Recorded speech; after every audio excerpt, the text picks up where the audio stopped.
following exercises are designed to increase mobility of the hip. We're going to begin on the foam roller. This is a trigger point hollow roller, but you're welcome to use any other type. And if you find that some of the movements are too challenging to do for too long or too deeply, you may want to switch to a softer roller. So I'm sitting on the foam roller with the hands behind me, and I'm going to cross my right foot over my left knee, and then I'm going to roll over onto my right hip. From here, move back and forth along my glutes, trying to breathe deeply, allowing the body to sink down into the roller, and just kind of noticing where the majority of the tightness is as I go back and forth. And then along that tightest spot, I'll stay for a moment and I'll start to move the body the opposite way. So now I'm moving more side to side and I'm moving horizontally across.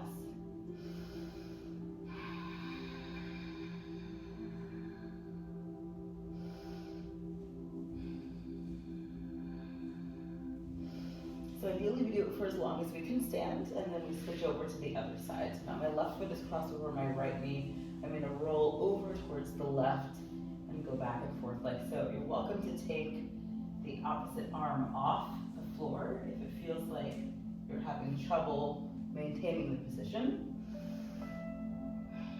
But keep in mind, the less contact you have with the floor, the more of a drive down into the roller because you're lessening your support.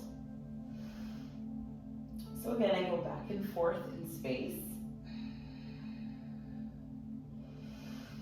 Breathing deeply, finding those tighter bits, and then moving cross-sectionally on those tight spots.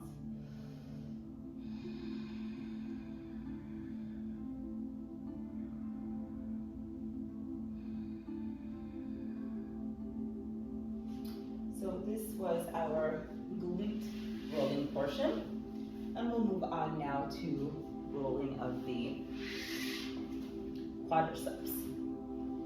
So I'll show the position from one direction, and then I'll quarter turn so you can watch the movements. When I roll my quadriceps, I want to have my forearms down on the floor, and I want to have the non-rolling leg with the knee down on the floor, like so. For my quadricep rolling, I'll begin with the roller closer towards my hip joint, and I'll start to roll a bit back and forth just along that meaty part of the muscle and without army crawling back and forth. So I don't have too much movement happening in the body other than this directed force of front and back. Now, just like when I was rolling my glutes, I want to try to find the tightest area in this little section I'm working on, and then I'll stay there and I'll do my cross-section movement. So now I'm just kind of wagging my heel from side to side like a tail. Then if I'm able, I will bend and extend the knee, and you may find that you're not able to bend your knee as much as I am. That's okay. Even if it's a small amount, still beneficial to do, and we just do a few. It can be very intense. We'll then walk forward a bit along the forearms. So now I've got another little section of musculature. And again, I'm rolling back and forth, finding that tightest area,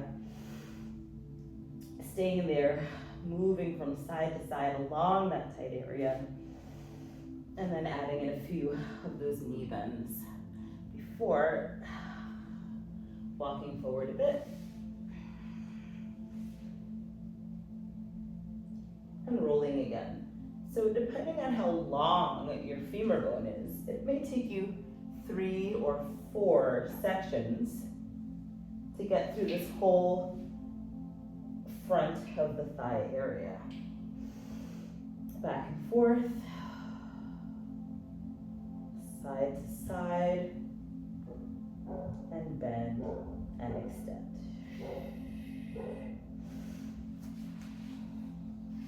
Moving on to the other side.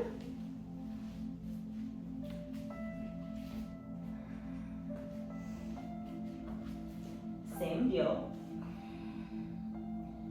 I move back and forth in space, and I have the roller relatively close up toward the hip joint. I find the tightest bit.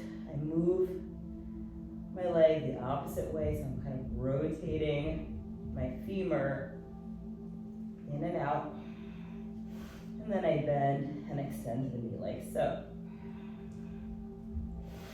I move on to the next section. Back and forth.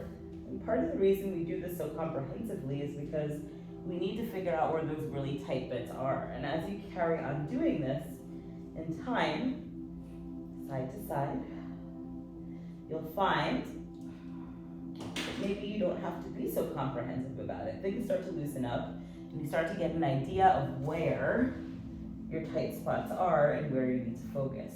Now I'm on my last section. I do not want to cross my knee. Lastly, bending and extending like so. So let's move on to another glute release. This is most easily done with a tennis ball because most of us likely have a tennis ball at home. If you have a massage ball or a lacrosse ball, even better, especially the massage balls by Trigger Point Therapy are quite good. In this case, I'm going to use a tennis ball, and my goal is to sit on the ball so it's about here, where my femur bone inserts into my hip socket. So I'm seated on the ball, and I like to press down into my hands as much as I can to absorb some of the weight of my body. The very first movement I'll do is an external rotation of the femur bone. So I'm just opening and closing like so.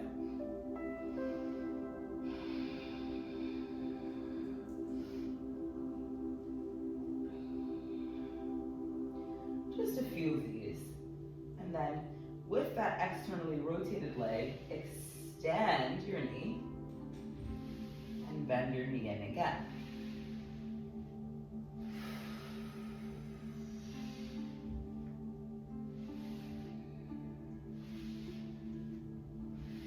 Let's find our way back to parallel. We'll do a few little circles around one way and a few little circles around the other. Let's take the ball over to the other side. So again, you're sitting so you can feel pressure where the head of the bone inserts into the hip. We open and close.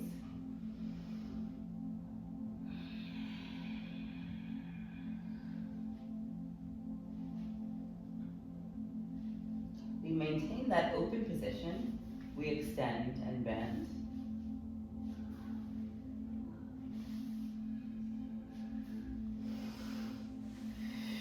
Come back to parallel. A few circles around. And a few circles around.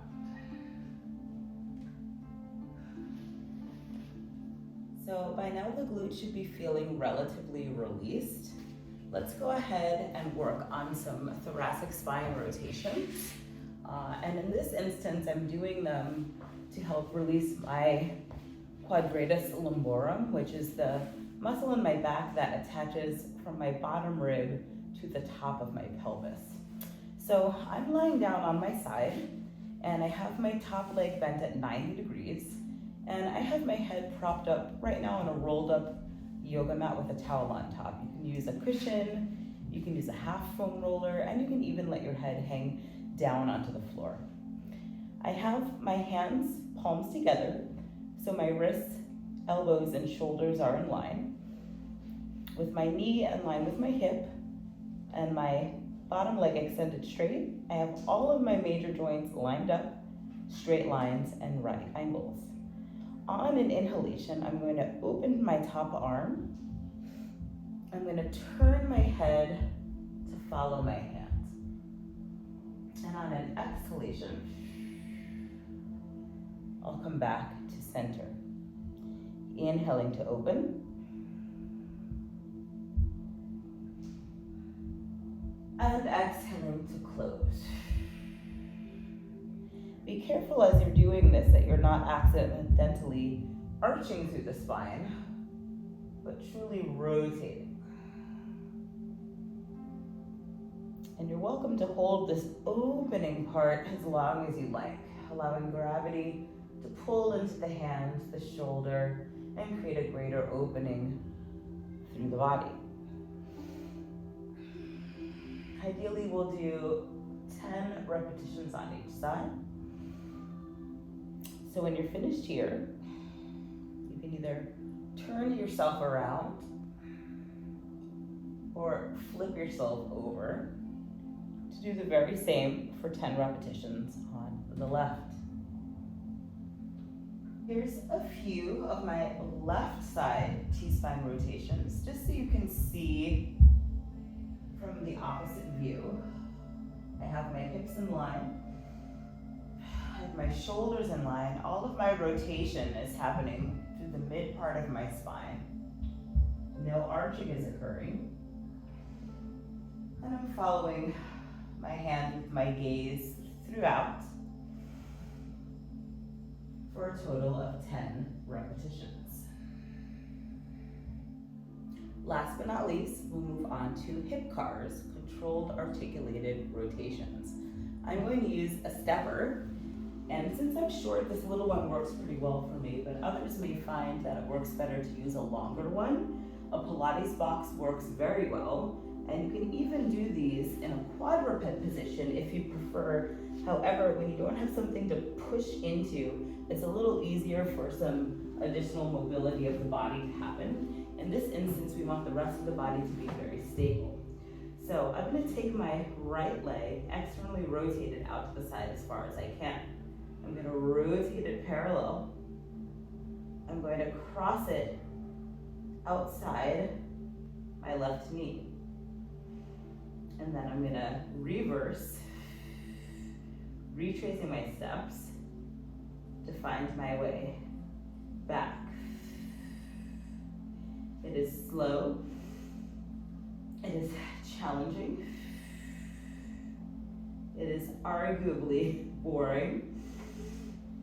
But I'm literally trying to move my femur bone in its full range of mobility, whatever that is. Yours may not look like mine. We're going to do a total of 8 in each direction on each side. So it's a fair amount of stability that I'm generating through my left leg, torso, and upper body. Let's see what the left side looks like in a quadruped position.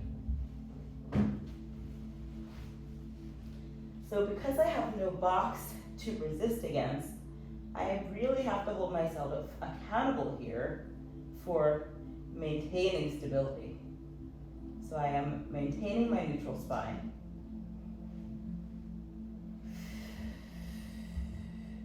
I am ensuring that my shoulders stay right over my wrists,